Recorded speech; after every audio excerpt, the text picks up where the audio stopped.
గురుగారు, మేషరాశి వారికి ఈ వారం ఏ విధంగా ఉండబోతోంది? మేషరాశి 3 గ్రహాలు బ్రహ్మాండంగా అనుకూలిస్తున్నాయమ్మా. ప్రధానంగా జన్మ శుక్రుడు, లాభ శని, 6లో కేతువు.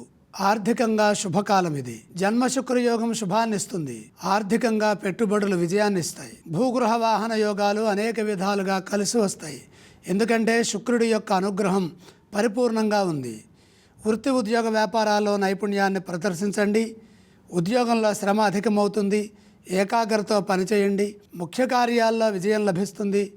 ఏమాత్రం అశ్రద్ధ వహించినా ఇబ్బందులు ఎదురవుతాయి. మీ బాధ్యతలను మీరు సకాలంలో నిర్వర్తించాలి.